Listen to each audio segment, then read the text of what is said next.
Hello and welcome to The Space Above Us, Episode 115, Space Shuttle Flight 44, STS-44, Infrared Signatures and Caterpillar Men. Last time, we covered the flight of Space Shuttle Discovery on STS-48. The flight focused on the deployment of URs, the Upper Atmosphere Research Satellite. The spacecraft would spend the next 14 years keeping an eye on the ozone layer and shedding light on the mysterious mesosphere. I have one last interesting note about URs that I forgot to include last time. If you were to take a very close look at its attitude control electronics, they might seem familiar. Remember how back on STS-41C, Pinky Nelson and Ox Van Hoften replaced a box of faulty attitude control electronics on the Solar Maximum mission?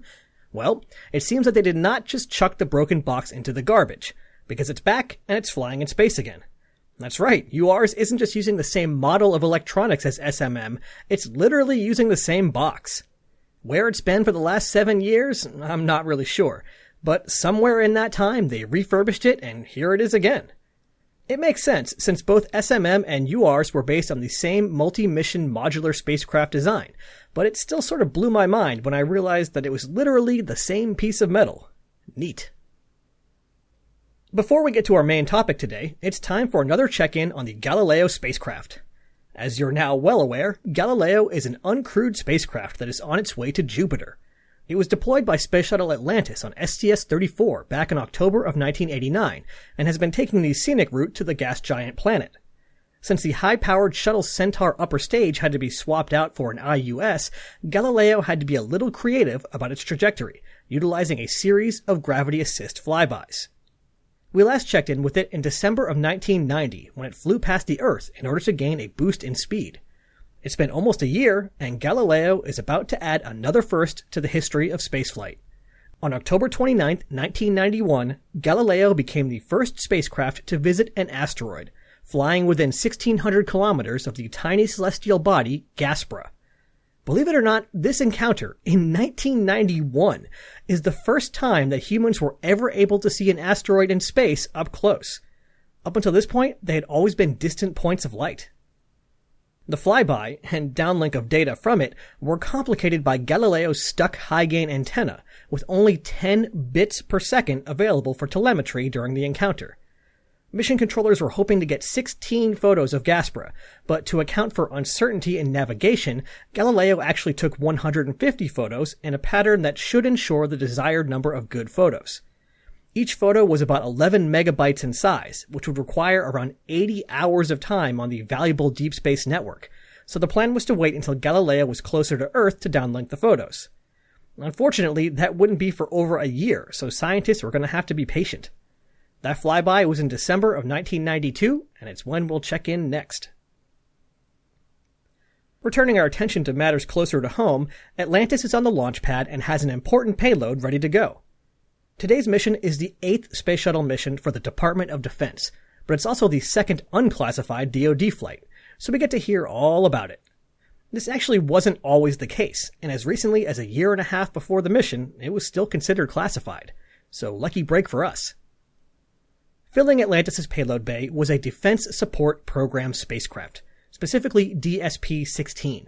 You can tell it's a military payload because it has a nice, bland name, even more bland than usual. Have you ever seen the movie War Games and wondered how the folks at NORAD knew about those nuclear missiles that were making their way to the United States? Or maybe a nuclear bomb goes off somewhere in the world and somehow the Pentagon knows within seconds. How could they know that? The answer is the Defense Support Program. The jobs of these spacecraft were to sit on their perch in geostationary orbit and watch for intense infrared outbursts. You know, the type associated with rocket launches and nuclear detonations. The flight would also be the latest in a series of flights that were ramping up the duration of shuttle missions. These provided a good opportunity for additional science to be performed, but were also a bit of a science experiment on their own. What operational problems would the crew encounter? Did Mission Control need to change their approach? And as always, how were the crew's bodies affected during the planned 10-day mission? To find out, let's meet that crew. Commanding the flight was Frederick Gregory, but that actually wasn't always the case. In July of 1990, a little over a year before this flight, NASA announced disciplinary action against 2 shuttle commanders, Hoot Gibson and Dave Walker. Gibson isn't really the focus of today's episode, but it probably makes sense to cover both commanders at the same time. In 1990, Hoot Gibson participated in an air race, and another racer clipped Gibson's wing while trying to pass him. Gibson was able to recover and land safely, but the other pilot was killed. The accident drew NASA's attention to the race, and since astronauts are not allowed to take place in high-risk activities anymore, Gibson had command of STS-44 taken from him and was grounded for 1 year. Also disciplined was Dave Walker, who we last saw flying as commander of STS-30, which deployed the Venus probe Magellan. On May 16, 1989, Walker was flying a T-38 jet near Dulles International Airport and had been instructed to descend to 8,000 feet. Instead, he drifted down to almost 7,000 feet, which had been assigned to a Pan Am A310 with 176 people on board. By the Pan Am pilot's estimate, Walker was 500 feet in front of the passenger jet and 100 feet above it. What makes this scarier is that the A310 was heading north while the T-38 was heading east, so Walker essentially buzzed the plane. As a result of this incident, Walker had the command of STS-44 taken away from him. Mistakes happen, but in the case of a serious breach of safety like this, they have consequences. So both Gibson and Walker would keep their feet firmly on the ground for a little while. And while no one can be completely sure what went on in the head of Deke Slayton back in the 60s, this seems to be the first time that NASA had taken a spaceflight away from an astronaut for disciplinary reasons. Don't feel too bad though. Both Gibson and Walker would go on to command another 2 missions each, so we'll see them again soon. Alright, let's meet our actual crew. As I mentioned, commanding the flight was Fred Gregory, who we last saw commanding STS-33. STS-33 was also a DoD mission, but it was classified, so we're not entirely sure what it was doing, but suspect that it deployed the Magnum Electronics Intelligence Satellite. Gregory was enjoying his time as an astronaut and had been kicking around an idea of trying to stick around long enough to have a chance at the controls of all 5 space-worthy orbiters. But after this flight, he worked as a family escort for another crew. Seeing up close the stress and anxiety inflicted on the crew's families got to him. He didn't make a decision at that time, but in an oral history he said that, in retrospect, that was when he began to decide to retire from spaceflight. Soon after this flight, he would move out east to NASA headquarters to lead safety and mission assurance, making this his 3rd and final mission. Joining Gregory up front was our pilot, Tom Henricks. Terrence Thomas Henricks was born on July 5, 1952 in Bryan, Ohio. He earned a bachelor's in civil engineering from the U.S. Air Force Academy and later a master's in public administration. After graduating from the Air Force Academy, he headed down to Selma, Alabama and learned how to fly, serving in F-4 fighter squadrons in England and Iceland. He attended the Air Force Test Pilot School and stayed at Edwards, becoming an F-16 test pilot. He was selected as an astronaut in June of 1985, and this is his first of 4 missions. Sitting behind Henricks was Mission Specialist 1, Jim Voss. James Voss was born on March 3, 1949 in Cordova, Alabama. He earned bachelor's and master's degrees in aerospace engineering before heading off to the Army as a 2nd lieutenant. He served in a variety of roles with the Army, including platoon leader, intelligence staff officer, company commander, and even a teacher at the U.S. Military Academy. He attended the Navy's Test Pilot School, and after a few projects as a flight test engineer, was assigned to work at the Johnson Space Center in 1984. He supported shuttle and payload testing at Kennedy for a number of missions, and participated in the STS-51L accident investigation. He was selected as an astronaut in June of 1987, and this is his first of 5 flights. Mission Commander Gregory may not have flown on all 5 space-worthy orbiters, but this guy eventually will. Mission Specialist 2, Story Musgrave. Musgrave is the only astronaut to have flown on Columbia, Challenger, Discovery, Atlantis, and Endeavour. For now, though, he's more focused on the task at hand. He'll be serving as flight engineer, taking photos of the DSP deployment, and running some of the science experiments. He'll also be serving as the control for some of the exercise science and gets to just drift around for the whole mission without exercising. Lucky duck. This is Musgrave's 4th of 6 missions. Rounding out the main crew was Mission Specialist 3, Mario Runco. Mario Runco was born in the Bronx in New York City on January 26, 1952. He earned a bachelor's in Earth and Planetary Science and a master's in Atmospheric Physics, so astronaut seems like a pretty good gig for him. Runco had an interesting path to space. After earning his master's, he spent a year working with the U.S. Geological Survey, performing groundwater surveys on Long Island. Next, he joined the New Jersey State Police. After a year of that, he joined the Navy. But even within the Navy, he went through a bunch of different roles. Research meteorologist, naval surface warfare officer, laboratory instructor, and commander of a unit performing hydrographic and oceanographic surveys. He was selected as an astronaut in June of 1987, and this is his first of 3 flights. And last but not least, Payload Specialist 1, Tom Hennen. Thomas Hennen was born on August 17, 1952 in Albany, Georgia, but grew up in Columbus, Ohio.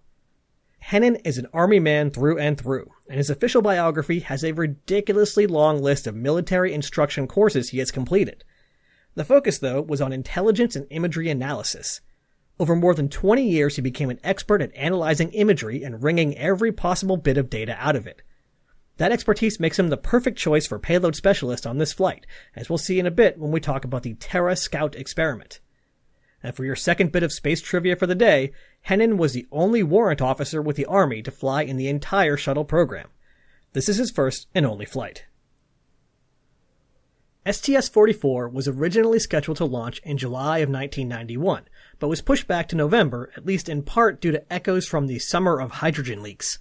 That was solved last year, but there's only so much hardware to go around, and major delays like that can propagate through the schedule. Eventually, the flight was scheduled for November 19, 1991, but had to be scrubbed at T-9 hours due to an issue with the payload's upper stage. Luckily for the crew, they had not even entered the vehicle yet. On November 24th, they were ready to try again, and this time the countdown went smoothly until the very end. A minor delay was caused by a leaky oxygen valve, and then something popped up on what's called the COLA, Collision on Launch Assessment. Basically, some satellite was getting too close to where the shuttle would be if they launched on time. Wow, space is getting pretty busy. But eventually the valve was fixed and the sky above was clear, and Mission Commander Gregory radioed down, "Atlantis is ready, we're ready to burn paint." At 6:44 p.m. Eastern Time, Atlantis lifted off for the 10th time into an uneventful ascent, arriving in a 360-kilometer high orbit. Actually, it's pretty good that the ascent was uneventful, because after the flight, Story Musgrave said that the pin in his shoulder belt tightening mechanism came out, so it wasn't maintaining tension. The solution? They just tied a knot in it, and that seemed to strap him in securely enough. Though, maybe this quasi-strapped ascent gave Musgrave ideas for something else we'll see later down the road. After main engine cutoff, the crew began configuring the shuttle for the mission, setting up the equipment, opening the payload bay doors, and most importantly, beginning the process to deploy DSP. The DSP spacecraft took up a pretty big chunk of the payload bay, especially with its inertial upper stage attached to the bottom. The spacecraft itself was about 10 meters long and 4 meters across, almost 7 meters once the solar arrays were deployed later. Not including the upper stage, it weighed about 2,400 kilograms, and adjusted for inflation, it cost $350 million 2020 dollars. As mentioned earlier, DSP was a tool used by NORAD, specifically as part of their Tactical Warning and Attack Assessment System. DSP's job would be to get itself to geostationary orbit, face towards the Earth, and then begin to rotate at 6 RPM, making a full rotation every 10 seconds. With this spin, its sensitive instruments would sweep over the entire face of the hemisphere, keeping an eye out for any intense sources of infrared light. Basically, any literal hotspots. And when I say this thing is sensitive, I mean it. These satellites were able to pick up stuff like fighter jets using afterburners, or ohms burns by the shuttle in low Earth orbit, all from nearly 36,000 kilometers away. Their primary use was to keep an eye out for nuclear detonations or intercontinental ballistic missiles carrying nuclear weapons, which of course everybody hopes never actually happens. But even without such a horrible event happening, the DSP satellites are pretty useful. You'll have to find some other podcasts for more details on this, but one problem during the Gulf War was Iraqi forces deploying mobile Scud missiles and launching them at targets in the region. These things couldn't fly for thousands of miles, but they could go pretty far and do a lot of damage. Using 2 DSP satellites, NORAD was able to keep an eye out for these dangerous weapons. Within 2 minutes of a launch, they would have detected the event and figured out what it was and where it was. Within 6 minutes of launch, they were able to warn people at the missile's target, giving them about 90 seconds to take cover. 90 seconds may not sound like much, but it's enough time to run to a bunker. It can be the difference between life and death. Plus, by pinpointing the position of the launch, fighter jets can be sent to take out the mobile launch platform. If nothing else, that's pretty impressive on a technical level. With mission specialist Voss at the controls, the preparations for deployment went smoothly, and just 6 hours and 19 minutes into the flight, the DSP spacecraft was sent on its way. Shortly afterwards, its IUS delivered it to geostationary orbit, where it positioned itself above the Indian Ocean in order to keep an eye on Russia and China. With the primary objective of the mission already achieved, the crew settled in for a lengthy stay on orbit. On the second day of the flight, the crew awoke to a special surprise. Piping through the speakers on board Atlantis were the dulcet tones of Patrick Stewart, which I cannot hope to replicate, but I can read what he said. Space, the final frontier.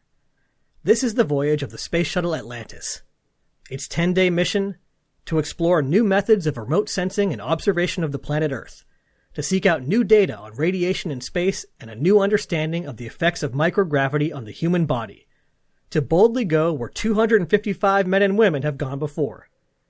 Hello, Fred, Tom, Story, Jim, Tom, and especially Mario. This is Patrick Stewart, choosing not to outrank you as Captain Jean-Luc Picard, saying that we are confident of a productive and successful mission. Make it so. Mario Runco got a special shout-out since he was known to be a big Star Trek fan, and Capcom Marcia Ivins had reached out to Patrick Stewart about recording the greeting. That's a pretty good way to start a day in space. And in true Star Trek fashion, they even saw another crewed spacecraft fly by later that day.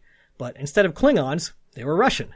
The Russian space station Mir passed within 40 kilometers, and the STS-44 crew were able to see a point of light go zipping by, knowing that there were humans on that light. In fact, one of those humans, Sergei Krikalev, will be joining us on a shuttle mission not too long from now. Flight Day 2 wasn't all good news, though. While using the treadmill, the crew reported a grinding noise coming from the device. The noise went away, but when the next crew member went for a run, the noise returned, the belt started getting harder to move, and eventually jammed completely. While we're talking about it, one note about the treadmill that I don't think I've ever actually mentioned is how they run on it. After all, wouldn't they just float away? Normally, yes, but the crew used a harness of bungee cords attached to the treadmill to keep them grounded. I can't imagine it felt quite like normal running, but I guess it was close enough. That's important to know, since apparently once the treadmill broke, they next attempted to use the treadmill handle and bungee cords to sort of approximate a rowing machine, which then just broke the treadmill even more. So no more exercise for this flight. Something that did work was the lower body negative pressure device. We've seen this a few times now, going all the way back to Skylab. In fact, the version flying on the shuttle was basically the same idea, except that it could be collapsed down to fit in the mid-deck lockers. When a person flies in space, there's suddenly no more gravity pulling fluids down to their lower extremities. So the fluid moves up, making it feel like you're just permanently stuffy. It's one of the reasons astronauts go through so much hot sauce. When they return to gravity, the fluid moves back down again and can result in lightheadedness and even fainting. This is inconvenient, but not really a showstopper. Unless you're the pilot crew. The commander, and potentially the pilot, need to be able to resist the G-forces of re-entry and successfully land the shuttle. First time, every time. The G-forces on the shuttle were a lot more mild than something like Apollo, but after a couple of weeks in space, it was still significant. What the lower body negative pressure, or LBNP device did, was to force that downward fluid shift while still in space. A crew member would put their legs into the device and cinch it around their waist. The device would then lower the pressure inside, causing their legs to slightly expand, which caused fluid to shift back down to their lower body. The hypothesis was that using this device for 4 hours in what they called a soak on the day before re-entry would help the pilot crew's bodies better handle the entry. I think they basically wanted to remind the body what gravity is like so that it could prepare itself. With all that in mind, the crew had a sequence of stints in the LBNP planned. There were the 4-hour-long soaks, which would theoretically help their body adapt, and 36-minute-long ramps. The ramp would get to a lower pressure more quickly, and if I understand correctly, was less about treatment and more about provoking a response. By watching the crew members' blood pressure and heart rate during a ramp, you'd get an idea of how they would handle re-entry. So several crew members would do something like ramp one day to set a baseline, soak the next day, and then ramp again the next day to see if there was any difference. I just hope they brought a book to read during the 4-hour-long soaks. More interesting than sitting in a bag on the middeck and staring at the wall was what payload specialist Tom Hennen would be doing for the Terra Scout experiment. As I mentioned, Hennen was an expert in imagery analysis. He was the sort of guy who would be poring over imagery returned by sneaky satellites or high-altitude airplanes to figure out what was going on the ground. Well, with Terra Scout, it seems they were cutting out the middleman. Hennen would be using some specialized optics to look at a bunch of predetermined sites on the ground. His expert spaceborne observations would be compared to observations made by folks on Earth using traditional methods. There was a huge list of locations, including Ford Island in Hawaii, Pretoria in South Africa, Diego Garcia in the Indian Ocean, the U.S. Embassy in Manila, the list goes on. My favorite was Brisbane 2, which I assume is the exciting sequel to Brisbane. Some of the sites, such as Cape Canaveral, also had calibration targets on the ground, big circular discs as small as 8 feet in diameter. This would help determine the smallest feature size Hennen was able to observe. I wasn't able to find out how useful they found the exercise to be, but Hennen was able to spot almost all of his targets. You'll never believe it, but it was too cloudy over Florida to see Cape Canaveral. Another experiment in sort of the same vein was M88-1, or Military Man in Space, carried out by Mission Specialist 3, Mario Runco. For this experiment, Runco would be using a gyroscopically stabilized digital camera with a 1000mm lens to take photos of certain targets. After taking the photos, Runco could view them on a monitor. These days that might not sound like a big deal, but the world was different in 1991. Being able to view the static images right after taking them made a big difference for the task at hand. Runco could spot targets in real time, adjusting his response to them. And then once he got the shot, he could use the monitor to take his time when analyzing it. It took away the time pressure of having to look quickly as the target was briefly visible. To add on to this, Runco also had a UHF antenna he would use to communicate directly with people on the ground. The goal of all this was to see what somebody in space could contribute to enhance air, naval, and ground force operations. The Maritime Observations Experiments in Space experiment supported naval ops. The Battlefield Surveillance from Space experiment supported ground ops. And Night Mist was an encrypted UHF communications link with a needlessly cool name.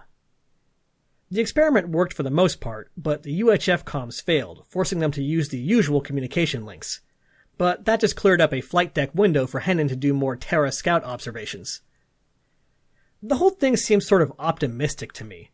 For it to work in real operations, you'd have to have a crew on a shuttle or a station that just happened to be passing over your area of interest at a useful time, while the sun is out, while the weather is good. I think this is about as close as we got to the manned orbiting laboratory, and I think there's a reason MOL never flew. Runco and Hennen weren't the only ones looking out the window. The two spacecraft vets on board, Gregory and Musgrave, agreed that the atmosphere looked noticeably dirtier and hazier than on their previous flights, most likely due to the Mount Pinatubo eruption. It seems that you don't need sophisticated research platforms to notice the difference in air quality when an event as dramatic as a volcano eruption happens. On Flight Day 4, our narrative will actually return to Earth for a little bit. As he tells in an oral history interview, in the middle of the night, Flight Director Milt Heflin was overseeing a quiet Orbit 2 shift. This was the shift that kept an eye on things while the crew was asleep and helped to plan the next day. Atlantis was coming up on the brief part of the orbit over the Indian Ocean where TDRS was not available, so it would go through a loss of signal. It was at that moment that the Flight Dynamics Officer, Fido, pinged Flight, Heflin, and let him know that he had just heard from the mountain about a problem. The mountain in this case is NORAD, which tracks stuff in orbit using radar. According to Fido, an object was going to be getting alarmingly close to the shuttle, and they think it was a dead satellite of Turkish origin. Turkish origin. Did I mention that it's the day before Thanksgiving? Because it's the day before Thanksgiving. Since I know that a number of listeners aren't from the United States, I'll point out that Thanksgiving is an American holiday which traditionally involves a big turkey dinner, and turkeys are very much associated with Thanksgiving. Heflin, however, missed the hint and focused on the problem, asking when the time of closest approach was. Fido said it was only about 7 minutes from now, Not nearly enough time to even wake up the crew, let alone do anything about it. And on top of that, the time of closest approach was during the TDRS gap. Heflin could not believe that they were getting such a serious warning with so little time to prepare. Why had NORAD missed this? At this time, FAO, the Flight Activities Officer, who was apparently in cahoots with Fido, updated the big screens at the front of the room. Fido told Flight that they had a visual of the object up on screen, but Heflin was too focused on the problem and flustered by the ridiculously late warning. So he got up and headed to the bathroom. On the way out, he stopped by ECOM's desk and asked him to check for any crew cabin environmental issues when they re-established contact, and to just quietly give him a sign if they were okay. He then left the MOCR, the control room. After Heflin got back, ECOM gave him the heads up that everything was fine, while Fido frantically tried to get his attention. Eventually, Fido gets Heflin to look at the screen, and he finally sees that on the big screen is a turkey in orbit. It was a joke. Get it? A satellite of Turkish origin? Heflin was simultaneously relieved and furious, but at least that was the end of it. Except, sitting at Heflin's console was the guy whose job it was to keep an eye on things for fellow astronaut Brewster Shaw, who at this point is the program manager for the space shuttle. This guy had been in a back support room and had heard about the conjunction on the loop, and also didn't realize it was a joke, and had woken Shaw up at 2 a.m. to tell him about it. In the end, no real damage was done, other than to melt Heflin's heart rate. Some very stern words were exchanged, and the whole thing was put behind them. But I think it's a good illustration of why a different attitude is required while you're in a mission control room. It's great to be friends with your boss and to have that kind of relationship, but when 6 human lives and a multi-billion-dollar asset are on the line, it's time to put on your game face. The next day, actual Thanksgiving, the crew were awoken to the sound of turkey gobbles. I appreciated how the chronology of wake-up calls pointed out that they were recorded turkey gobbles. No birds in the MOCR, please. Apparently at a loss for what song represents Thanksgiving, Mission Control decided to just go with something food-related and played Jimmy Buffett's Cheeseburger in Paradise. In keeping with tradition, the entire crew drifted down to the middeck to enjoy a Thanksgiving dinner together. On the menu were turkey, gravy, noodles, which seems out of place, cranberry sauce, and something called pumpkin delights. For Gregory and Musgrave, it must have felt familiar, since they had also celebrated Thanksgiving together on orbit 2 years earlier. And just to add insult to Fido's injury from the earlier prank, later that day Atlantis had to actually perform a 7-second RCS burn to actually avoid some debris. In this case, Cosmos 851, an expended upper stage from a Soviet electronics intelligence satellite, would have passed within around 7 kilometers of the orbiter. And if that sounds familiar, it's because the exact same thing happened last episode. I even had to check to make sure I hadn't mixed something up. At least it's a different rocket body this time. Like most shuttle flights, STS-44 carried a number of minor modifications and enhancements. One of them was a new Inertial Measurement Unit, or IMU. These are devices that essentially keep track of how they move, so computers can figure out where the spacecraft is and how it's moving and pointing. The shuttle has 3 of them because it's super duper important that they work. For this flight, the number 3 IMU was replaced by a new and creatively named High Accuracy Inertial Navigation System. It did the same job, but was smaller, lighter, and better. Probably not cheaper though. The good news is that this new number 3 IMU was working great. The bad news was that on flight day 7, the crew woke up to the news that the number 2 IMU was not. The IMU had actually been powered down shortly after the mission began in order to save resources for the lengthy mission, but every once in a while it was turned back on for routine checks. During the latest checks, it had started wildly swinging around in position and velocity. This is very bad. Bad enough that Mission Control told the crew to stop preparations for the day's activities. That's because mission rules dictate that if you lose an IMU, you come home at the earliest reasonable point. It's not a drop-everything emergency, but it does end the mission. The ground walked Commander Gregory through the restart procedures for the IMU, but nothing worked. It was busted. Time to change the plan. The primary mission had already been achieved, of course, but astronauts are pretty driven people, and they wanted to finish as many of the secondary objectives as possible, so they quickly swung into action. Runco joined Hennen in working through Terra Scout objectives, hoping to add as many to the completed list as possible. The crew also put their heads together to try to salvage as much science as they could from the lower body negative pressure experiment. The trouble was that you can't sit in the bag for 4 hours faster. It simply takes time. Jim Voss had an idea, though. He radioed down to ask if there would be any problem with him continuing to get work done while still in the LBNP. I mean, it's not like you really need your legs in microgravity. After a brief consultation on the ground, they said they didn't have a problem with it if he was willing to try. And try he did. According to his crewmates, while in the bag, he took up the volume of 2 people, and when he appeared, everybody knew it. They called him Caterpillar Man. Flight Day 7 ended up being a little more frantic than planned, but the crew were able to crunch through almost all of their objectives, resulting in a successful flight. So all that was left to do on Flight Day 8 was to come home. Just like mission rules related to IMU failure dictated a truncated mission, they also dictated a lakebed landing, so Atlantis was heading to Edwards. Along the way, though, Commander Gregory joked that he could turn for a downwind landing in Hawaii instead. Capcom Marcia Ivins said, "No, don't land there, keep coming." Gregory resisted the temptation of Hawaiian shores and soon eased Atlantis down to a gentle landing on the dry lakebed at Edwards Air Force Base. Since the opportunity had presented itself, the ground requested that he not touch the brakes until he approached the end of the runway. This would allow them to test the hardness of the lakebed. Atlantis rolled unimpeded for almost 2 minutes in the longest rollout of the shuttle program.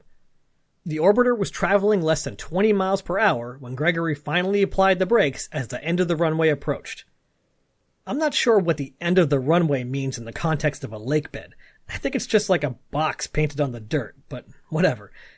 As Atlantis' wheels came to a stop, it marked the last time that a space shuttle would land on the lakebed, its proper runways from here on out. The 6-day, 22-hour, 50-minute, and 43-second long mission was slightly shorter than expected, but was marked down as a success. It had been almost exactly 10 years since another shortened mission also landed at Edwards, STS-2. It's hard to believe, but all of these shuttle flights have taken place over only 10 years. The STS-1 anniversary was actually back around the STS-37 episode and I missed it. Whoops. Much like these 44 missions, time flies. One last little note here. It's been a while since I've done the usual slew of boilerplate reminders about the show, so here it is again. If you'd like to reach out with a question, a correction, or just to say hi, the most reliable method is to send me an email at jp@thespaceabove.us. I can't promise that I'll always answer every email forever, but at the time of this writing, I've been sticking to it. It just takes me a few days. You can also follow me on Twitter, where I'm at SpaceAboveUs, removing the to save a few characters. If you have a short question, I usually answer a little quicker there. Also, for every episode, I post some photos and videos and stuff like that on the Twitter feed, so check it out. I should also remind you that the show's Patreon exists. The Space Above Us has always been free and always will be free, and it's also not in any danger of going away.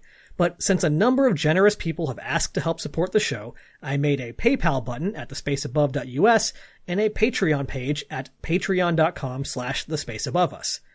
The Patreon has a few extra goodies, like a dedicated chat room, monthly voice chats, and my commentary for some space movies. They're just MP3s that you play at the same time as the movie, so I talk on top of it, but it's pretty effective. I've already done 6 movies, including nonsense like Space Camp, and great films like Apollo 13. And as of this week, there's also one of my all-time favorite space movies, Armageddon. Yes, everything about this movie is ridiculous, but it's got heart. Again, you can check all that out at patreon.com/thespaceaboveus. Thank you to all who have donated, thank you to all who have shared the show with friends, and most of all, thank you to all who have listened. Next time, 1992 is here, so let's ring in the new year with a Space Lab mission. Ad Astra, catch you on the next pass.